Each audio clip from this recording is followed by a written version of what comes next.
Hi ಎಲ್ರಿಗೂ ನಮಸ್ಕಾರ. Welcome to my education YouTube ಚಾನಲ್ಗೆ. ಸೆಕೆಂಡ್ PUC ಇಂಗ್ಲೀಷ್ ಆ್ಯನ್ಯುವಲ್ ಎಕ್ಸಾಮ್ನಲ್ಲಿ ಕೇಳುವಂಥ 4 ಅಂಕದ ನೋಟ್ ಮೇಕಿಂಗ್ ಎಂಬ ಕ್ವಶನ್ನ ಇವತ್ತಿನ ಒಂದು ಸಂಚಿಕೆಯಲ್ಲಿ ಬಿಡಿಸೋಣ. ಈ ಒಂದು ನೋಟ್ ಮೇಕಿಂಗ್ ಕ್ವಶನ್ನಲ್ಲಿ ನಾವು ಸಂಪೂರ್ಣವಾಗಿ 4ಕ್ಕೆ 4 ಅಂಕಗಳನ್ನು ಯಾವ ರೀತಿ ಪಡೆಯೋದು ಮತ್ತು ಈ ಒಂದು ಕ್ವಶನ್ನ ಯಾವ ರೀತಿ ನಾವು ಅರ್ಥ ಮಾಡ್ಕೊಳ್ಳೋದು ಅನ್ನೋದನ್ನ ನೋಡೋಣ. ಈ ಒಂದು ಕ್ವಶನ್ ಬಂದುಬಿಟ್ಟು 31ನೇ ಕ್ವಶನ್ ಆಗಿರುತ್ತೆ. ಇದು 31ನೇ ಕ್ವಶನ್ ಆಗಿರುತ್ತೆ. ಈ ಒಂದು 31ನೇ ಕ್ವಶನ್ ಯಾವ ರೀತಿ ಇರುತ್ತೆ ಅಂದರೆ, read the following passage and make notes by drawing and filling the boxes given below.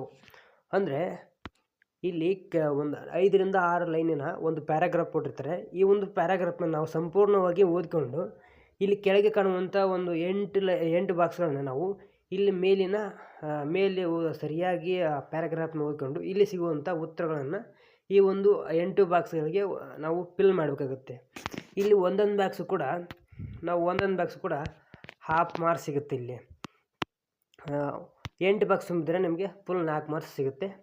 ಈ ಒಂದು ಕ್ವಶನ್ನ ಯಾವ ರೀತಿ ಅರ್ಥ ಮಾಡ್ಕೊಳ್ಳೋಣ ಅಂದರೆ, ಇಲ್ಲಿ ಒಂದು ಕ್ವಶನ್ ನೋಡೋಣ. ಈಗ service oriented organisation are set up for providing services to their members and society.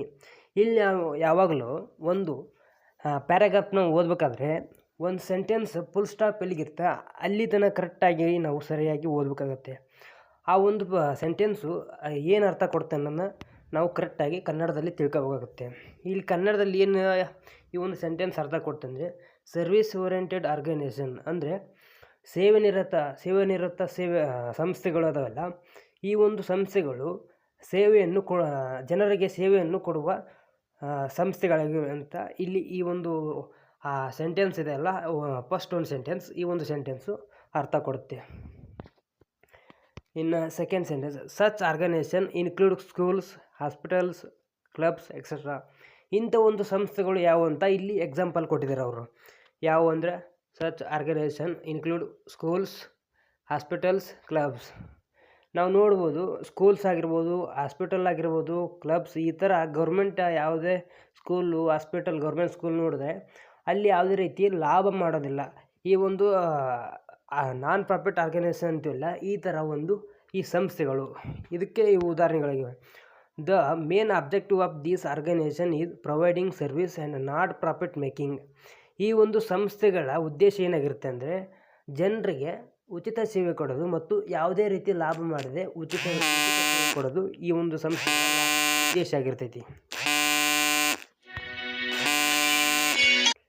ಈ ಒಂದು ಸಂಸ್ಥೆಗಳು ಯಾವುದೇ ರೀತಿ ಲಾಭ ಮಾಡದೆ ಜನರಿಗೆ ಸೇವೆಯನ್ನು ಕೊಡುವಂಥ ಸಂಸ್ಥೆಗಳು ಆಗಿರೋದು ಈ ಒಂದು ಸಂಸ್ಥೆಗಳ ಮೂಲ ಉದ್ದೇಶ ಆಗಿರ್ತೈತಿ. These organisation are managed by trustees who are fully accountable to their members for the utilisation of funds. ಅಂದರೆ ಈ ಒಂದು ಆರ್ಗನೈಸೇಷನ್ ಯಾರಿಂದ ಮ್ಯಾನೇಜ್ ಆಗಿರ್ತವೆ ಅಂದರೆ, ಟ್ರಸ್ಟ್ಗಳಿಂದ ಮ್ಯಾನೇಜ್ ಮಾಡ್ತಾರೆ. ಟ್ರಸ್ಟ್ಗಳು ಈ ಒಂದು ಸಂಸ್ಥೆಗಳನ್ನ ಮ್ಯಾನೇಜ್ ಮಾಡ್ತಾರೆ. ಮತ್ತೇನಿದೆ, this is also legal requirement, therefore they have to maintain proper book of accounts and prepare the financial statement like receipt and payment account. ಈ ಥರ ಒಂದು 5ರಿಂದ 6 ಲೈನ್ ಇರುವಂಥ ಒಂದು ಪ್ಯಾರಾಗ್ರಾಫ್ನ ನಮ್ಮ ಆ್ಯನ್ಯುವಲ್ ಎಕ್ಸಾಮ್ನಲ್ಲಿ ಕೊಟ್ಟಿರ್ತಾರೆ. ಈ ಒಂದು ಲೈನ್ಸ ಕರೆಕ್ಟಾಗಿ ಓದ್ಕೊಂಡು ಇಲ್ಲಿ ಕೆಳಗೆ ಕಾಣುವಂಥ ನಾವು 8 ಬಾಕ್ಸ್ನ ಸರಿಯಾಗಿ ತುಂಬಬೇಕು. ಅಲ್ಲಿ ಏನಿರಲ್ಲ, ಇಲ್ಲಿ ಬಾಕ್ಸ್ನ ಮೇಲೆ ಒಂದು ಸೆಂಟೆನ್ಸ್ ಕ್ಲೂ ಕೊಟ್ಟಿರ್ತಾರೆ. ಈ ಕ್ಲೂ ಇಲ್ಲಿ ಎಕ್ಸಾಂಪಲ್ ಹೇಳ್ಬೇಕಂದ್ರೆ, ಇಲ್ಲಿ ಕ್ಲೂ ಈ ಥರ ಸರ್ವಿಸ್ ಓರಿಯೆಂಟೆಡ್ ಆರ್ಗನೈಸೇಷನ್ ಈ ಥರ ಕ್ಲೂ ಕೊಟ್ಟಿರ್ತಾರೆ. ಇದರ ಹಿಂದೆ ಅಥವಾ ಇದ್ರ ಮುಂದೆ ಅಥವಾ ಇದ್ರ ನಡುಬರ್ಕ ಏನಾದರೂ ಒಂದು ವರ್ಡ್ ಇದೆ ಅಂತ ನಾವು ನೋಡ್ಕೋಬೇಕಾಗುತ್ತೆ. ಇಲ್ಲಿ ಏನು ಕೊಟ್ಟಿದ್ದಾರೆ ಅಂದರೆ, ಸರ್ವಿಸ್ ಓರಿಯೆಂಟೆಡ್ ಆರ್ಗನೈಸೇಷನ್ ಅಂತ ಕೊಟ್ಟಿದ್ದಾರೆ. ಇದಕ್ಕೆ ಈ ಕಡೆ ಒಂದು ಆರೋ ಮಾರ್ಕ್ ಇದೆ, ಈ ಕಡೆ ಒಂದು ಆರೋ ಮಾರ್ಕ್ ಇದೆ, ಇಲ್ಲಿ ಒಂದು ಆರೋ ಮಾರ್ಕು, ಇಲ್ಲಿ ಒಂದು ಆರೋ ಮಾರ್ಕು. ಇಲ್ಲಿ ಯಾಕೆ ಆರೋ ಮಾರ್ಕ್ ಕೊಟ್ಟಿದ್ದಾರೆ ಅಂದರೆ, ಈ ಒಂದು ಬಾಕ್ಸ್ನ ತುಂಬಬೇಕಾದ್ರೆ ನಮಗೆ ಗೊತ್ತಾಗಲಿ ಅನ್ನೋಕೆ ಆರೋ ಮಾರ್ಕ್ ಕೊಟ್ಟಿದ್ದಾರೆ. ಇಲ್ಲಿ ಫಸ್ಟ್ ಒಂದು ಬಾಕ್ಸ್ ತುಂಬೋದಂದ್ರೆ ಇಲ್ಲಿ ರೋಲ್ ನಂಬರ್ 1 ರೋಮನ್ 1 ಅಂತ ಕೊಟ್ಟಿದ್ದಾರೆ ನೋಡಿ. ಇಲ್ಲಿ ಇದನ್ನು ನಾವು ಕರೆಕ್ಟಾಗಿ ತುಂಬಬೇಕಾದ್ರೆ ಮೇಲೆ ಕೊಟ್ಟಿದ್ದಾರೆ ನೋಡಿ, ಒಂದು ಮೇಲ್ ಕೊಟ್ಟಿರುವಂಥ ವರ್ಡ್ನ ನಾವು ಕರೆಕ್ಟಾಗಿ ತಿಳ್ಕೊಬೇಕಾಗುತ್ತೆ. ಇಲ್ಲೇನು ಕೊಟ್ಟಿದ್ದಾರೆ ಅಂದರೆ, set up for providing service to ಅಂತ ಕೊಟ್ಟಿದ್ದಾರೆ. ಈ ಒಂದು ಪದ ಎಲ್ಲಿದೆ ಅಂತ ನಾವು ಇಲ್ಲಿ ಪ್ಯಾರಾಗ್ರಾಫ್ನಲ್ಲಿ ಹುಡುಕಬೇಕಾಗುತ್ತೆ. ಈ ಒಂದು ಪದ ಎಲ್ಲಿದೆ, ಸೆಂಟೆನ್ಸ್ ಎಲ್ಲಿದೆ ಅಂದರೆ ಇಲ್ಲಿ set up for providing service, set up for providing service to ಅಂತ ಇದೆಯಲ್ಲ, ಇಲ್ಲಿದೆ service to members, to their members. ಯಾರಿಗೆ? ಇಲ್ಲಿ ಕೊಟ್ಟಿದ್ರು ನೋಡಿ answer, set up for their members. ಅಂದರೆ ಈ ಒಂದು ಸೆಂಟೆನ್ಸ್ ಕೊಟ್ಟಿರ್ತಾರಲ್ಲ, ಆ ಸೆಂಟೆನ್ಸ್ ಮುಂದೆ ಅಥವಾ ಹಿಂದೆ ಇರ್ತೈತಿ ಈ ಒಂದು ಆನ್ಸರ್. ಅಲ್ಲಿದ್ದ ಒಂದು ಆನ್ಸರ್ನ ನಾವು ಇಲ್ಲಿ ಬಾಕ್ಸ್ನಲ್ಲಿ ತುಂಬಬೇಕು. ಇದು ಫಸ್ಟ್ ಒನ್ ಆಯ್ತು. ಇನ್ನು ಸೆಕೆಂಡ್ ಒನ್, ಇಲ್ಲಿ ಮೆಂಬರ್ಸ್ ಅಂತ ಒಂದು ಕೊಟ್ಟಿದ್ದಾರೆ. ಆಮೇಲೆ ಸೆಕೆಂಡ್ ಬಾಕ್ಸಲ್ಲಿ ಇಲ್ಲಾಗಲೇ ಆನ್ಸರ್ ಕೊಟ್ಟಿದ್ದಾರೆ, ಇಲ್ಲಿ ಸೊಸೈಟಿ ಅಂತ. ಇವು ಎರಡನ್ನ ಆನ್ಸರ್ ಕೊಟ್ಟಿದ್ದಾರೆ. ನಾವು ಒಂದು ಮಾತ್ರ ತುಂಬಬೇಕಾಗುತ್ತೆ. ಇನ್ನು ಎರಡನೇ ನಂಬರ್ ನೋಡೋದಾದರೆ ಇನ್ಕ್ಲೂಡ್ ಅಂತ ಕೊಟ್ಟಿದ್ದಾರೆ. ಮೇಲೆ ಇನ್ಕ್ಲೂಡ್ ಅಂತ ಕೊಟ್ಟಿದ್ದಾರೆ. ಅಲ್ಲೇ ಈ ಇನ್ಕ್ಲೂಡು ಈ ಪ್ಯಾರಾಗ್ರಾಫ್ನಲ್ಲಿ ಎಲ್ಲಿದೆ ಅಂತ ಹುಡುಕ್ಬೇಕಾಗತ್ತೆ. ಫಸ್ಟ್ ಎಲ್ಲಿದೆ ಅಂದರೆ ಇನ್ಕ್ಲೂಡ್ ಅಂತ ಇಲ್ಲಿದೆ ನೋಡು. ಇನ್ಕ್ಲೂಡ್ ಅಂತಂದರೆ, ಇನ್ಕ್ಲೂಡ್ ಅಂದರೆ ಯಾವ ಸಂಸ್ಥೆಗಳು ಈ ಥರ ಒಂದು ಸೇವೆಯನ್ನು ಒದಗಿಸ್ತವೆ ಅಂತ ಇಲ್ಲಿ ಕ್ವಶನ್, ಇದು ಪ್ಯಾರಾಗ್ರಾಫ್ನಲ್ಲಿ ಇದು ಆನ್ಸರ್ ಇದೆ. ಯಾವ include schools, hospitals and clubs, ಈ ಥರ ಇದೆ ಅಲ್ಲ. ಇಲ್ಲಿ 3 ಇದಾವೆ. ಈ 3ರಲ್ಲಿ ನಾವು 3ಅನ್ನು ಕೂಡ ಬರಿಬೇಕು. ಇಲ್ಲಿ ಆಗಲೇ ಒಂದು ಕೊಟ್ಟಿದ್ದಾರೆ, ಕ್ಲಬ್ ಅಂತ ಒಂದು ಕೊಟ್ಟಿದ್ದಾರೆ. ಇಲ್ಲಿ ಇನ್ಕ್ಲೂಡ್ ಅಂತ ಇದೆಯಲ್ಲ, ಇನ್ಕ್ಲೂಡ್ ಸ್ಕೂಲ್ಸ್ ಅಂತ ಎರಡನೇ ಬಾಕ್ಸ್ನಲ್ಲಿ ಬರಿಬೇಕಾಗುತ್ತೆ. ಇನ್ನು 3ನೇ ಬಾಕ್ಸ್ನಲ್ಲಿ ಹಾಸ್ಪಿಟಲ್ಸ್ ಅಂತ ಬರಬೇಕಾಗುತ್ತೆ. ಇನ್ನು 3ನೇ ಬಾಕ್ಸ್ನಲ್ಲಿ ಕ್ಲಬ್ಸ್ ಅಂತ ಅವರು ಅಲ್ಲೇ ತುಂಬಿದ್ದಾರೆ, ನಾವು ತುಂಬ ಅವಶ್ಯಕತೆ ಇಲ್ಲ. ಈ ಥರ ಅವರು ಮುಂದೆ ಕೊಟ್ಟಿರ್ತಾರೆ, ಅದನ್ನೊಂದು ನೋಡ್ಕೊಂಡು ನಾವಿಲ್ಲಿ ಬಾಕ್ಸ್ನಲ್ಲಿ ತುಂಬಬೇಕಾಗುತ್ತೆ. ಆಮೇಲೆ 4ನೇ ಬಾಕ್ಸ್ನಲ್ಲಿ ನೋಡೋದಾದರೆ ಇಲ್ಲಿ ಮೇಲೆ ಕೊಟ್ಟಿದ್ರು ಸೆಂಟೆನ್ಸ್, ಆಬ್ಜೆಕ್ಟಿವ್ ಪ್ರೊವೈಡಿಂಗ್ ಅಂತ ಕೊಟ್ಟಿದ್ದಾರೆ. ಆಬ್ಜೆಕ್ಟಿವ್ ಪ್ರೊವೈಡಿಂಗ್ ಎಲ್ಲಿದೆ ಅಂತ ನಾವು ಪ್ಯಾರಾಗ್ರಾಫ್ನಲ್ಲಿ ಹುಡುಕಬೇಕಾಗತ್ತೆ. ಎಲ್ಲಿದೆ ಆಬ್ಜೆಕ್ಟಿವ್ ಪ್ರೊವೈಡಿಂಗ್ ಅಂತ? ಆಬ್ಜೆಕ್ಟಿವ್ ಪ್ರೊವೈಡಿಂಗ್ ಎಲ್ಲಿದೆ?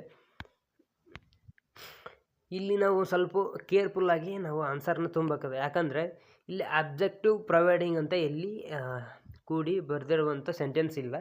ಹಾಗಾಗಿ ನಾವು ಇಲ್ಲಿ ನೋಡ್ಬೋದು. ನೀವು ಇಲ್ಲಿ ಈ ಒಂದು ಸಂಸ್ಥೆಗಳ ಆಬ್ಜೆಕ್ಟಿವ್ ಏನಾಗಿರುತ್ತೆ ಅಂತ ನೀವು ಕರೆಕ್ಟಾಗಿ ನೀವು ಪ್ಯಾರಾಗ್ರಾಫ್ನ ಓದಿ ಅರ್ಥ ಮಾಡ್ಕೊಂಡಿದ್ರೆ ಇಲ್ಲಿ ನೀವು ಬಾಕ್ಸ್ನ ಕರೆಕ್ಟಾಗಿ ತುಂಬೋದು. ಅದಕ್ಕೆ ಹೇಳಿದ್ದು ನಾನು ಆಗಲೇ, ಸರಿಯಾಗಿ ನಾವು ಈ ಪ್ಯಾರಾಗ್ರಾಫ್ನ ಅರ್ಥ ಮಾಡ್ಕೊಂಡ್ರೆ ಸರಿಯಾಗಿ 4ಕ್ಕೆ 4 ತೊಗೋಬೋದು ಅಂತ ಹೇಳಿದ್ದು. ಇಲ್ಲಿ ನೋಡಿ ಆಬ್ಜೆಕ್ಟಿವ್ ಅಂತ ಇಲ್ಲಿದೆ. ಆಬ್ಜೆಕ್ಟಿವ್ ಆಗಿಂದ ಇಲ್ಲಿ ಆಬ್ಜೆಕ್ಟಿವಿಂದ ಹಿಡ್ಕೊಂಡು objective of these organisation is providing service ಅಂತ ಇದೆ ನೋಡಿ. ಇಲ್ಲಿ ಈ ಒಂದು ಸಂಸ್ಥೆಗಳ ಒಂದು ಉದ್ದೇಶ ಅಂತ ಇಲ್ಲಿ ಇದಕ್ಕೆ ಆನ್ಸರ್ ಏನಂದರೆ ಸರ್ವಿಸ್ ಆಗುತ್ತೆ. ಇಲ್ಲಿ ಸರ್ವಿಸ್ ಅಂತ ಬರಬೇಕಾಗತ್ತೆ. ಇಲ್ಲಿನ ಸ್ವಲ್ಪ ಸಲ ಡಿಫಿಕಲ್ಟ್ ಆಗಿ ಕೊಟ್ಟಿದ್ದಾರೆ. ಅಂದರೆ ಆಬ್ಜೆಕ್ಟಿವ್ ಪ್ರೊವೈಡಿಂಗ್ ಅಂದರೆ ಆ ಒಂದು ಸಂಸ್ಥೆಗಳ ಉದ್ದೇಶ ಏನಂತ ಕೊಟ್ಟಿದ್ದಾರೆ, ಇದಕ್ಕೆ ಸರಿಯಾದ ಆನ್ಸರ್ ಸರ್ವಿಸ್ ಅಂತ ಆಗುತ್ತೆ. ಇಲ್ಲಿ ಕೊಟ್ಟಿದ್ರಲ್ಲ, objective of these organisation providing service, ಇಲ್ಲಿ ನಾವು ಸರ್ವಿಸ್ ಅಂತ ಬರ್ತದೆ. ಇನ್ನು 5ನೇ ಬಾಕ್ಸ್ನಲ್ಲಿ ನೋಡೋದಾದರೆ ನಾಟ್ ಅಂತ ಇದೆ. ಇಲ್ಲಿ ನಾಟ್ ಅಂತ ಕ್ವಶನ್ ಎಲ್ಲಿದೆ ಅಂತ ನೋಡಬೇಕಾಗತ್ತೆ. ಇಲ್ಲಿ ಪ್ಯಾರಾಗ್ರಾಫ್ನಲ್ಲಿ ಏನು ನಾಟ್ ಎಲ್ಲಿದೆ ಅಂತ ನೋಡೋಕೆ, ಇಲ್ಲಿದೆ ನೋಡಿ ನಾಟ್ ಫಾರ್ ಪ್ರಾಫಿಟ್ ಮೇಕಿಂಗ್. ಇಲ್ಲಿ ನಾಟ್ ಆಗಲೇ ಕೊಟ್ಟಿದ್ದಾರೆ. ನಾವು ಇನ್ನು ಉಳ್ಕಿದ್ದು ಏನಿದೆ, ಪ್ರಾಫಿಟ್ ಮೇಕಿಂಗ್ ಅನ್ನೋ ಒಂದು ಶಬ್ದ ಇರುತ್ತಲ್ಲ, ಆ ಒಂದು ಶಬ್ದನ ನಾವು ಇಲ್ಲಿ ತುಂಬಬೇಕಾಗುತ್ತೆ. ಇನ್ನು 6th ಬಾಕ್ಸ್ ನೋಡಿದ್ರೆ ಮ್ಯಾನೇಜ್ಡ್ ಬೈ ಅಂತ ಕೊಟ್ಟಿದ್ದಾರೆ. ಈ ಒಂದು ಪ್ಯಾರಾಗ್ರಾಫ್ನಲ್ಲಿ ಮ್ಯಾನೇಜ್ಡ್ ಬೈ ಎಲ್ಲಿದೆ ಅಂತ ಹುಡುಕ್ಬೇಕಾಗುತ್ತೆ. ಮ್ಯಾನೇಜ್ಡ್ ಬೈ ಎಲ್ಲಿದೆ? ಇಲ್ಲಿದೆ ನೋಡಿ, ಮ್ಯಾನೇಜ್ಡ್ ಬೈ. ಈ ಒಂದು ಮ್ಯಾನೇಜ್ ಬೈ ಆಗಿಂದ ಏನಿದೆ, ಮ್ಯಾನೇಜ್ಡ್ ಬೈ ಟ್ರಸ್ಟಸ್. ಈ ಒಂದು ಇದು ಎಷ್ಟು ಸುಲಭವಾಗಿರುತ್ತೆ ಅಂದರೆ, ಆ ಒಂದು ಸೆಂಟೆನ್ಸ್ ಕೊಟ್ಟಿರ್ತಾರಲ್ಲ, ಆ ಸೆಂಟೆನ್ಸ್ ಮುಂದೆ ಅಥವಾ ಹಿಂದೆ ಇರ್ತೈತಿ.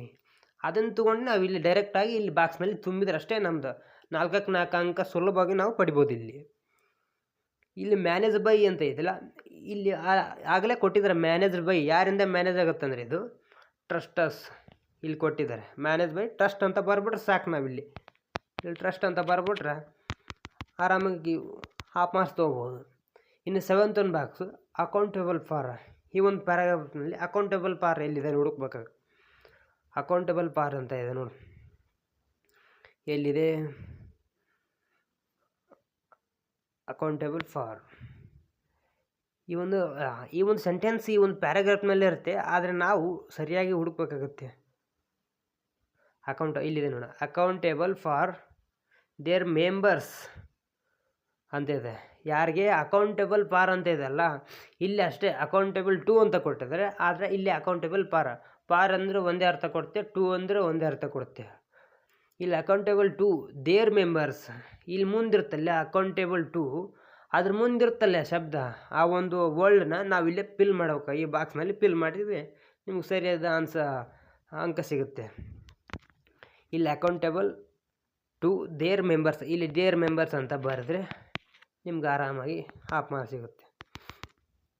ಇಲ್ಲಿ 8 ಬಾಕ್ಸ್, 8ನೇ ಬಾಕ್ಸ್ ನೋಡೋದಾದರೆ ಮಸ್ಟ್ ಮೇಂಟೈನ್ ಅಂತ ಇದೆ. ಇಲ್ಲಿ ಮಸ್ಟ್ ಮೇಂಟೈನ್ ಅನ್ನೋದು ಯಾವ ಒಂದು ಲೈನ್ ಎಲ್ಲಿದೆ ನೋಡಬೇಕಾಗುತ್ತೆ. ಮಸ್ಟ್ ಮೇಂಟೈನ್ ಅನ್ನು ಎಲ್ಲಿದೆ, ಮಸ್ಟ್ ಮೇಂಟೈನ್ ಅಂತ ಇಲ್ಲಿ ಇಲ್ಲಿ ಪ್ಯಾರಾಗ್ರಾಫ್ನಲ್ಲಿ ಯಾವುದೇ ರೀತಿ ಕೊಟ್ಟಿಲ್ಲ. ಇಲ್ಲಿ ಹ್ಯಾವ್ ಟು ಮೇಂಟೈನ್ ಅಂತ ಕೊಟ್ಟಿದ್ರು ನೋಡಿ. ಇಲ್ಲಿ ಹ್ಯಾವ್ ಟು ಮೇಂಟೈನ್ ಅಂದರೂ ಅಷ್ಟೇ, ಮಸ್ಟ್ ಮೇಂಟೈನ್ ಅಂದರೂ ಅಷ್ಟೇ, ಎರಡು ಕೂಡ ಒಂದೇ ಅರ್ಥನ ಕೊಡ್ತವೆ. ಇಲ್ಲಿ ಮೇಂಟೈನ್ ಅಂತ ಕಾಣಿಸುತ್ತಲ್ಲ, ಮೇಂಟೈನ್ ಮುಂದೆ ಏನು ಬರಬೇಕಾಗತ್ತೆ, maintain proper books of accounts.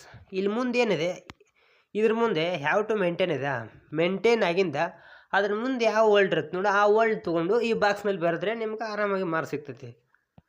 ಇಲ್ಲಿ ಮಸ್ಟ್ ಮೇಂಟೈನ್ ಆಗಿಂದ ಏನಿದೆ, ಮೇಂಟೈನ್ ಆಗಿಂದ proper books of account, prepare proper books of account, ಹೌದು ಪ್ರಾಪರ್ ಬುಕ್ಸ್ ಆಫ್ ಅಕೌಂಟ್ ಅಂತ ಈ ಒಂದು ಇಷ್ಟು ಒಂದು ಸೆಂಟೆನ್ಸ್ ಬರೆದ್ರೆ ನಿಮಗೆ ಹಾಫ್ ಮಾರ್ಕ್ಸ್ ಸಿಗುತ್ತೆ.